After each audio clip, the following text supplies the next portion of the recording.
So ಯಾವುದೇ ಒಂದು road trip plan ಮಾಡುವಾಗ 3 things are most important. Number 1 the perfect plan. Number 2 packing list. Finally number 3 ತುಂಬ important ಆಗಿರೋ ಒಂದು ಥಿಂಗ್ ಏನು ಅಂದರೆ ಮನಿ. ಅಫ್ಕೋರ್ಸ್ ದುಡ್ಡಿಲ್ಲ ಅಂದರೆ ಯಾವ ರೋಡ್ ಟ್ರಿಪ್ಪು ಇಲ್ಲ, ಯಾವ ಇಲ್ಲ. But as per me money is not the important thing here. Number 3 real important thing ಏನು ಅಂತ ಎಂಡಲ್ಲಿ ಹೇಳ್ತೀನಿ. So welcome to Bengaluru to north east India season 1. Early morning ಕಾರ್ಗೆ ಲಗೇಜ್ ಎಲ್ಲ ಲೋಡ್ ಮಾಡಿ ಹತ್ರದಲ್ಲಿರೋ ದೇವಸ್ಥಾನಕ್ಕೆ ಹೋಗಿ ನಮ್ಮ ರೋಡ್ ಟ್ರಿಪ್ ಸೇಫ್ ಆಗಿರಲಿ ಅಂತ ಪೂಜೆ ಮಾಡಿಸಿ we left. First destination was Puri Jagannath, Odisha. 1500 kilometre, 26 hour drive. ನಮ್ಮ ಫಸ್ಟ್ ಟೋಲ್ ಇದು.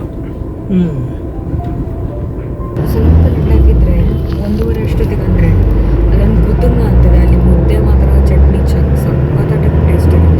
ನಾವು ಬೆಂಗಳೂರು ಬಿಟ್ಟಾಗ ಮಾರ್ನಿಂಗ್ 10 o'clock ಆಗಿತ್ತು. ರೂಟ್ ಪ್ಲಾನ್ ಇದ್ದಿದ್ದು Tirupati, Nellore, Vijayawada, Visakhapatnam and Puri. In this entire road ಟ್ರಿಪ್ಪಲ್ಲಿ starting days and last days ಮಾತ್ರ ಲಾಂಗ್ ಜರ್ನಿ ಇರುತ್ತೆ, because we are in south.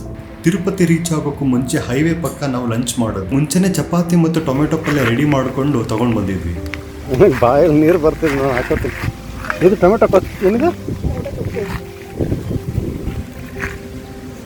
ಅದು? ಚಟ್ನಿ ಪುಡಿ ಮತ್ತೆ ಮೊಸರು.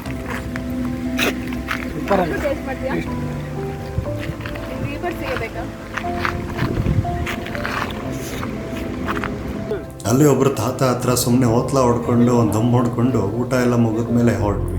ಈವ್ನಿಂಗ್ ನೆಲ್ಲೂರು ಆದಮೇಲೆ ಚೆನ್ನೈ ಕಲ್ಕತ್ತಾ ಹೈವೇ ಅಂದರೆ ಗೋಲ್ಡನ್ ಕ್ವಾಡ್ರಿಲೇಟರಲ್ಲಿ ಜಾಯ್ನ್ ಆದ್ವಿ. ಎಲ್ಲರೂ ವ್ಲಾಗ್ ಮಾಡೋ ಥರ ನಾನು ಮಾಡ್ತೀನಿ ಅಂತ ಏನೋ ಟ್ರೈ ಮಾಡಿದೆ. Trust me guys, it was one of the worst vlogging in the history of mankind. Okay. Hi guys, we are on this road trip from Bengaluru to Northeast, driving 8,000 kilometers, crossing 14 states in just 2 weeks. So, today is day 1 of our trip. It's Friday morning, December 20, 2024. At present we are in Golden Quadrilateral of India. This is Chennai to Kolkata. Okay. Experience ಇಲ್ಲದೆ ಮಾಡೋಕೆ ಹೋದ್ರೆ ಹೀಗೆ ಆಗೋದು. But try ಮಾಡಿದ್ದು ಒಂದು experience. Evening we just get one stop for some snacks. ಇವತ್ತು over night drive ಇದೆ ಅಂತ ನಾವು ಮುಂಚೆನೇ ಪ್ರಿಪೇರ್ ಆಗಿದ್ವಿ. ಸೊ ನೈಟ್ ಡಿನ್ನರ್ಗೆ ಅಲ್ಲೇ ರೋಡ್ ಸೈಡ್ ಟ್ರಕ್ ಲೇ ಬೈನಲ್ಲಿ ಗಾಡಿ ನಿಲ್ಲಿಸಿ ಅನ್ನ ಸಾಂಬಾರು ಹಪ್ಪಳ ಮಾಡಿಕೊಂಡು ತಿಂದಿದ್ದು ಬ್ಯೂಟಿಫುಲ್ ಆಗಿತ್ತು.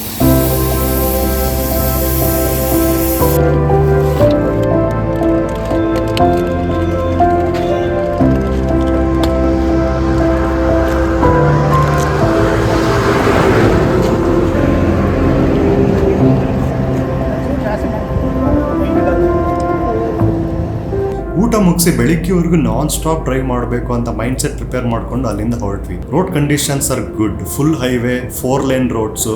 ಬಟ್ ನೈಟ್ ಟೈಮ್ ತುಂಬಾ ಟ್ರಕ್ಸ್ ಇರುತ್ತೆ. ವಿಜಯವಾಡ, ವಿಶಾಖಪಟ್ಟಣ ಎಲ್ಲ ಕ್ರಾಸ್ ಮಾಡಿ ಅರ್ಲಿ ಮಾರ್ನಿಂಗ್ ಡೇ 2 ಒಡಿಸ್ಸಾ ಸ್ಟೇಟ್ಗೆ ಎಂಟ್ರಿ ಕೊಟ್ಟಾಗ ಫುಲ್ ಮಳೆ.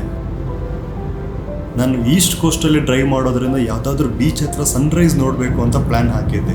ವೆದರ್ ನೋಡಿ ತಿಕ್ಕ ಮುಚ್ಕೊಂಡು ಸುಮ್ಮನೆ ಸ್ಟ್ರೈಟ್ಗೆ ಹೋದ್ವಿ. ರೋಡ್ ಸೈಡಲ್ಲೇ ಸ್ವಲ್ಪ ಹೊತ್ತು ನಿಲ್ಲಿಸಿ ಫ್ರೆಶ್ ಆಗಿ ನೆನ್ನೆ ಮಿಕ್ಕಿದ ಚಪಾತಿಗೆ ಜಾಮ್ ಹಾಕ್ಕೊಂಡು ಅಲ್ಲೇ ತಿಂದು ಬ್ರೇಕ್ಫಾಸ್ಟು ಮುಗ್ದೋಯ್ತು. It was 8 o'clock. Almost 22 hours straight drive ಆಗಿತ್ತು ನಮ್ಮದು.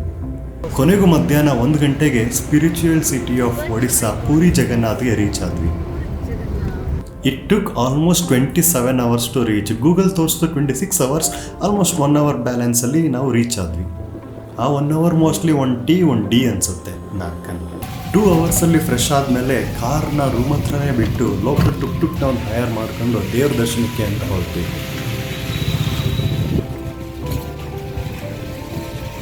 ದೇವಸ್ಥಾನ ಒಳಗಡೆ ಫೋನು, ಕ್ಯಾಮ್ರಾ ಏನೂ ಅಲೋ ಇಲ್ಲ. ಎಂಟ್ರೆನ್ಸ್ ರಿಸೆಪ್ಷನ್ನಲ್ಲೇ ಲಾಕರಲ್ಲಿ ಇಟ್ಟು ಹೋಗಬೇಕು. It was almost 4 o'clock in the evening.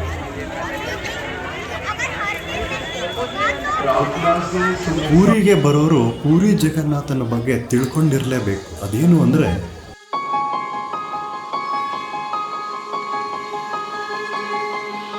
ಮಹಾಭಾರತದಲ್ಲಿ ತನ್ನ ಎಲ್ಲ ಕೌರವ ಮಕ್ಕಳನ್ನು ಕಳೆದುಕೊಂಡ ಗಾಂಧಾರಿ ಎಲ್ಲವನ್ನೂ ತಿಳಿದಿದ್ದ ಶ್ರೀಕೃಷ್ಣ ಯುದ್ಧವನ್ನು ನಿಲ್ಲಿಸಲಿಲ್ಲ ಎಂಬ ಕಾರಣಕ್ಕೆ ಕೋಪದಿಂದ ಶ್ರೀಕೃಷ್ಣನಿಗೆ ನಿನ್ನ ಎಲ್ಲ ಯದುವಂಶ ಪರಿವಾರದವರು ಒಬ್ಬರನ್ನೊಬ್ಬರು ಕೊಂದು ಇದೇ ದ್ವಾರಕ ನಗರ ಸಮುದ್ರದಲ್ಲಿ ಮುಳುಗಲಿ ಎಂದು ಶಾಪವನ್ನು ಹಾಕುತ್ತಾಳೆ. ಗಾಂಧಾರಿ ಶಾಪದ ಹಾಗೆ 36 ವರ್ಷಗಳ ನಂತರ ಯದುಕುಲ ನಿರ್ವಂಶವಾಗಿ ದ್ವಾರಕಾ ನಗರ ಸಮುದ್ರದಲ್ಲಿ ಮುಳುಗಿ ಹೋಗುತ್ತದೆ. ಕೆಲವು ದಿನಗಳ ನಂತರ ಕೃಷ್ಣ ಅರಣ್ಯದಲ್ಲಿ ಮಲಗಿರುವಾಗ ಜರಾ ಎಂಬ ಬೇಟೆಗಾರ ಕೃಷ್ಣನ ಪಾದವನ್ನು ಜಿಂಕೆ ಎಂದು ಕಂಡು ದೂರದಿಂದ ಬಾಣವನ್ನು ಬಿಡುತ್ತಾನೆ. ಆ ಬಾಣ ಕೃಷ್ಣನ ಹೆಬ್ಬೆರಳಿಗೆ ಬೀಳುತ್ತದೆ. ಆ ಬೇಟೆಗಾರ ಜರ ಶ್ರೀಕೃಷ್ಣನನ್ನು ಕಂಡು ನನ್ನದು ತಪ್ಪಾಯಿತು ಎಂದು ಕೇಳುವಾಗ ಶ್ರೀಕೃಷ್ಣ ನಿನ್ನದೇನು ತಪ್ಪಿಲ್ಲ ಎಂದು ಹೇಳಿ ಭೂಲೋಕವನ್ನು ತ್ಯಜಿಸುತ್ತಾನೆ. ಈ ವಿಷಯವನ್ನು ತಿಳಿದ ಅರ್ಜುನ ಕೃಷ್ಣನ ಕೊನೆಯ ಅಂತ್ಯ ಸಂಸ್ಕಾರವನ್ನು ಮಾಡುತ್ತಾನೆ. ಕೊನೆಯಲ್ಲಿ ಉಳಿದ ಕೃಷ್ಣನ ಹೃದಯ ಒಂದು ದಿವ್ಯ ರೂಪದಲ್ಲಿ ಹೊಳೆಯುತ್ತಿತ್ತು. ಅದನ್ನು ಒಂದು ಮರದ ಕಟ್ಟಿಗೆಯಲ್ಲಿ ಇಟ್ಟು ನದಿಯಲ್ಲಿ ಬಿಡುತ್ತಾನೆ. ದೂರದ ಅರಣ್ಯದಲ್ಲಿ ಇರುವ ವಿಶ್ವಬಾಸು ಎಂಬ ಒಬ್ಬ ಆದಿವಾಸಿಗೆ ಈ ಕೃಷ್ಣನ ಹೃದಯವು ಸಿಕ್ಕಿ ಅದನ್ನು ಅವನು ನೀಲಮಾಧವ ಎಂದು ಕರೆದು ಒಂದು ಗುಹೆಯಲ್ಲಿ ಇಟ್ಟು ಪೂಜೆಯನ್ನು ಮಾಡುತ್ತಾನೆ. ಅಲ್ಲಿಗೆ ಕೇವಲ ಆದಿವಾಸಿ ಪಂಗಡದವರು ಮಾತ್ರ ಹೋಗಲು ಅವಕಾಶ ಇರುತ್ತದೆ. ಇದೇ ಸಮಯದಲ್ಲಿ ಅವಂತಿ ನಗರದಲ್ಲಿ ಇಂದ್ರದ್ಯುಮ್ನ ಎಂಬ ರಾಜ ವಿಷ್ಣುವನ್ನು ನೋಡಬೇಕು ಎಂದು ಪ್ರತಿದಿನವೂ ಯಜ್ಞ ಪೂಜೆ ಪುರಸ್ಕಾರಗಳನ್ನು ಮಾಡುತ್ತಿರುತ್ತಾನೆ. ಒಂದು ದಿನ ಒಬ್ಬ ಋಷಿ ಬಂದು ಇಂದ್ರದ್ಯುಮ್ನಿಗೆ ಒಡಿಸ್ಸಾ ರಾಜ್ಯದಲ್ಲಿ ಆದಿವಾಸಿಗಳ ಕಾಡಿನಲ್ಲಿ ನೀಲಮಾಧವ ಎಂದು ವಿಷ್ಣುವನ್ನು ಆರಾಧಿಸುತ್ತಾರೆ, ಅಲ್ಲಿ ನಿಜವಾಗಲೂ ವಿಷ್ಣು ಇದ್ದಾನೆ ಎಂದು ಹೇಳುತ್ತಾನೆ. ಕುತೂಹಲಕಾರಿಯಾದ ಇಂದ್ರದ್ಯುಮ್ನ ತನ್ನ ರಾಜ್ಯದ ಪೂಜಾರಿ ವಿದ್ಯಾಪತಿಯನ್ನು ಕಳಿಸಿ ನೀಲಮಾಧವನನ್ನು ಕರೆತರಲು ಹೇಳುತ್ತಾನೆ. ವಿದ್ಯಾಪತಿ ಒಡಿಸ್ಸಾಗೆ ಬಂದಾಗ ವಿಶ್ವಬಾಸು ನೀಲಮಾಧವನನ್ನು ನೋಡಲು ನಿರಾಕರಿಸುತ್ತಾನೆ. ವಿದ್ಯಾಪತಿ ತನ್ನ ಚಾಣಕ್ಯತೆ ಬುದ್ಧಿಯನ್ನು ಬಳಸಿ ಅಲ್ಲಿಯೇ ಉಳಿಯುತ್ತಾನೆ. ಕೆಲವು ದಿನಗಳ ನಂತರ ವಿಶ್ವಬಾಸುವಿನ ಮಗಳು ಲಲಿತಾಳನ್ನು ಪ್ರೀತಿಸಿ ಮದುವೆ ಆಗುತ್ತಾನೆ. ಆಗ ಲಲಿತಾ ತನ್ನ ಗಂಡ ವಿದ್ಯಾಪತಿಗೆ ನೀಲಮಾಧವನನ್ನು ತೋರಿಸು ಎಂದು ತನ್ನ ತಂದೆಯಾದ ವಿಶ್ವಬಾಸುಗೆ ಹೇಳುತ್ತಾಳೆ. ಮಗಳ ಬಲವಂತದ ಆಸೆಗೆ ಸೋತು ವಿಶ್ವಬಾಸು ಯೋಚನೆ ಮಾಡಿ ವಿದ್ಯಾಪತಿಗೆ ಕಣ್ಣಿಗೆ ಬಟ್ಟೆಯನ್ನು ಕಟ್ಟಿ ದೂರದ ಗುಹೆಗೆ ಕರೆದುಕೊಂಡು ಹೋಗುತ್ತಾನೆ. ಆ ಚಾಣಾಕ್ಷಿ ವಿದ್ಯಾಪತಿ ತಾನು ಹೋಗುವ ದಾರಿಯಲ್ಲಿ ವಿಶ್ವಬಾಸುವಿಗೆ ಗೊತ್ತಾಗದ ಹಾಗೆ ಸಾಸಿವೆ ಕಾಳುಗಳನ್ನು ಉದುರಿಸುತ್ತಾ ಹೋಗುತ್ತಾನೆ. ನೀಲಮಾಧವನನ್ನು ನೋಡಿ ವಿದ್ಯಾಪತಿ ಧನ್ಯನಾಗುತ್ತಾನೆ. ಕೆಲವು ದಿನಗಳ ನಂತರ ಇಂದ್ರದ್ಯುಮ್ನ ರಾಜ್ಯಕ್ಕೆ ಮರಳಿ ಬಂದು ರಾಜನನ್ನು ಒಡಿಸ್ಸಾಗೆ ಕರೆದುಕೊಂಡು ಹೋಗುತ್ತಾನೆ. ಸಾಸಿವೆ ಕಾಳು ಹಾಕಿದ ದಾರಿಯಲ್ಲಿ ಸಾಸಿವೆ ಗಿಡವಾಗಿ ಬೆಳೆದು ಗುಹೆಗೆ ದಾರಿಯಾಗಿ ಅವಕಾಶವನ್ನು ಮಾಡಿಕೊಡುತ್ತದೆ. ಗುಹೆಯ ಸಮೀಪ ವಿದ್ಯಾಪತಿ ಹಾಗೂ ಇಂದ್ರದ್ಯುಮ್ನ ಬಂದಾಗ ಇನ್ನೇನು ವಿಷ್ಣುವನ್ನು ನೋಡುತ್ತೇನೆ ಎಂದು ಖುಷಿಯಲ್ಲಿ ಇದ್ದ ರಾಜ ಗುಹೆಯ ಒಳಗಡೆ ಬಂದಾಗ ಅಲ್ಲಿ ನೀಲಮಾಧವ ಇರುವುದಿಲ್ಲ. ನಿರಾಸೆಗೊಂಡ ಇಂದ್ರದ್ಯುಮ್ನ ಹಿಂತಿರುಗುತ್ತಾನೆ. ಒಂದು ದಿನ ಇಂದ್ರದ್ಯುಮ್ನ ಕನಸಿನಲ್ಲಿ ವಿಷ್ಣು ಪ್ರತ್ಯಕ್ಷನಾಗಿ ಸಮುದ್ರದಲ್ಲಿ ನಿನಗೆ ಒಂದು ಮರದ ತುಂಡು ಸಿಗುತ್ತದೆ, ಅದರಲ್ಲಿ ನನ್ನ ವಿಗ್ರಹವನ್ನು ಮಾಡಿ ಪೂಜಿಸು, ನಾನು ನಿನ್ನ ಜೊತೆಯಲ್ಲೇ ಇರುತ್ತೇನೆ ಎಂದು ಹೇಳುತ್ತಾನೆ. ಹೇಳಿದ ಹಾಗೆ ಮರುದಿನ ಸಮುದ್ರದಲ್ಲಿ ಇಂದ್ರದ್ಯುಮ್ನಿಗೆ ಮರದ ತುಂಡು ಸಿಗುತ್ತದೆ. ವಿಶ್ವಬಾಸುವಿನ ಸಹಾಯದಿಂದ ಅದನ್ನು ಅರಮನೆಗೆ ತರುತ್ತಾನೆ. ಆದರೆ ಯಾವ ಶಿಲ್ಪಿಯಿಂದಲೂ ಆ ಮರದ ತುಂಡನ್ನು ಕೆತ್ತಲು ಆಗುವುದಿಲ್ಲ. ಆಗ ಇಂದ್ರಲೋಕದಿಂದ ವಿಶ್ವಕರ್ಮ ಒಬ್ಬ ಋಷಿಯ ಅವತಾರದಲ್ಲಿ ಬಂದು ನಾನು ಮಾಡುತ್ತೇನೆ, ಆದರೆ ಕೆಲವು ಷರತ್ತುಗಳು ಇದೆ ಎಂದು ಹೇಳುತ್ತಾನೆ.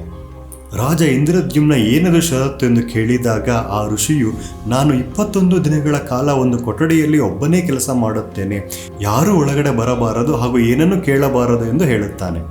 ಷರತ್ತನ್ನು ರಾಜ ಒಪ್ಪಿಕೊಳ್ಳುತ್ತಾನೆ. ಹಾಗೆ ವಿಶ್ವಕರ್ಮ ಆ ಋಷಿಯು ಕೆಲಸವನ್ನು ಶುರು ಮಾಡುತ್ತಾನೆ. 15 ದಿನಗಳು ಕಳೆದ ಮೇಲೆ ಕೊಠಡಿಯಿಂದ ಕೆತ್ತನೆಯ ಶಬ್ದ ಕೇಳದ ಕಾರಣ ಇಂದ್ರದ್ಯುಮ್ನ ಹೆಂಡತಿ ಗುಂಡಿಚ ಬಾಗಿಲನ್ನು ತೆರೆಯಲು ಬಲವಂತ ಮಾಡುತ್ತಾಳೆ. ಮನಸ್ಸಿಲ್ಲದ ಇಂದ್ರದ್ಯುಮ್ನ ಬಾಗಿಲನ್ನು ತೆರೆದಾಗ ಅಲ್ಲಿ ವಿಶ್ವಕರ್ಮ ಇರುವುದಿಲ್ಲ. ಇಂದ್ರದ್ಯುಮ್ನಿಗೆ ಅದೇ ಮರದಿಂದ ಮಾಡಿದ ಕೈ ಹಾಗೂ ಕಾಲುಗಳಿಲ್ಲದ 3 ಅಸಂಪೂರ್ಣ ವಿಗ್ರಹಗಳು ಸಿಗುತ್ತದೆ. ಅವುಗಳೇ ಶ್ರೀಕೃಷ್ಣ, ಸುಭದ್ರ, ಬಲರಾಮ. ಈ 3 ವಿಗ್ರಹಗಳನ್ನು ಒಂದು ಗುಡಿಯಲ್ಲಿ ಇಟ್ಟು ಪೂರಿ ಜಗನ್ನಾಥ್ ನಿಲಯ ಎಂದು ಆರಾಧನೆ ಮಾಡಿ ಇಂದಿನವರೆಗೂ ನಡೆದುಕೊಂಡು ಬಂದಿದ್ದಾರೆ. ಪ್ರತಿ 8, 12 ಹಾಗೂ 19 ವರ್ಷಗಳಿಗೊಮ್ಮೆ ಈ 3 ಮರದ ವಿಗ್ರಹಗಳನ್ನು ಹೊಸ ಮರದಿಂದ ಕೆತ್ತನೆ ಮಾಡಿ ಹಳೆಯ ಮೂರ್ತಿಗಳನ್ನು ದೇವಸ್ಥಾನದಲ್ಲಿ ಸುಡಲಾಗುತ್ತದೆ. ಈ ಹಬ್ಬಕ್ಕೆ ನಾಪಕಲೇಬರ ಎಂದು ಕರೆಯುತ್ತಾರೆ. ಪೂರಿ ಜಗನ್ನಾಥ್ ದೇವಾಲಯದಲ್ಲಿ 7 ವಿಸ್ಮಯಗಳಿದೆ. ಈ ದೇವಸ್ಥಾನದ ನೆರಳು ಭೂಮಿ ಮೇಲೆ ಯಾವುದೇ ಸಮಯದಲ್ಲೂ ಬೀಳೋದಿಲ್ಲ. ಅಷ್ಟು ವಿಭಿನ್ನವಾದ ಆರ್ಕಿಟೆಕ್ಚರ್ ಇಲ್ಲಿ ಇದೆ. ದೇವಸ್ಥಾನದ ಗೋಪುರದ ಮೇಲೆ ಇರೋ ನೀಲಚಕ್ರ 12 ಅಡಿ ಎತ್ತರ, 36 ಅಡಿ ಅಗಲ ಇದ್ದು ಪೂರಿ ಸಿಟಿಯಲ್ಲಿ ನಾವು ಯಾವ ಕಡೆಯಿಂದ ನಿಂತು ನೋಡಿದ್ರು ಅದು ನಮ್ಮ ಕಡೆನೇ ತಿರುಗಿದೆ ಅನ್ನೋ ಥರ ಕಾಣಿಸುತ್ತೆ. ಪತಿತ ಪಾವನ ಅಂತ ಕರೆಯೋ ಬಾವುಟ ಗಾಳಿಯ ವಿರುದ್ಧ ದಿಕ್ಕಿನಲ್ಲಿ ಹಾರಾಡುತ್ತೆ. ಇಲ್ಲಿವರೆಗೂ ಇದು ಹೇಗೆ ಎಂದು ಯಾರೂ ಕಂಡುಹಿಡಿದಿಲ್ಲ. ಪ್ರತಿದಿನ ಈ ಬಾವುಟನ ಅಲ್ಲಿನ ಅರ್ಚಕರು 200 ಅಡಿ ಎತ್ತರ ಇರೋ ಗೋಪುರನ ಹತ್ತಿ ಬದಲಾಯಿಸ್ತಾರೆ.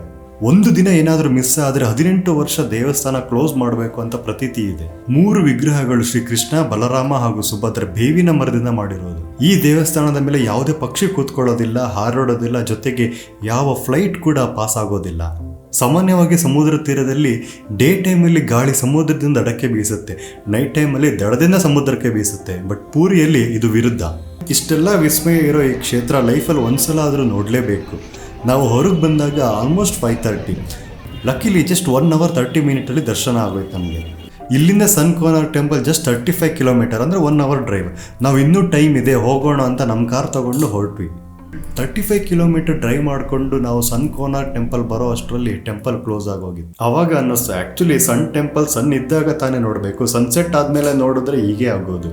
ಯಾವುದಕ್ಕೂ ಆತರ ಪಡಬಾರ್ದು, ಪೇಷನ್ಸ್ ಬೇಕು ರೋಡ್ ಟ್ರಿಪ್ಪಲ್ಲಿ ಅಂತ ಸಮ್ಮರೈಸ್ ಮಾಡಿಕೊಂಡು ಆನ್ ದ ವೇ ಬ್ಯಾಕ್ ಊಟ ಮುಗಿಸಿ ರಿಟರ್ನ್ ಪೂರಿಗೆ ಬಂದು ಮಲ್ಕೊಂಡ್ವಿ.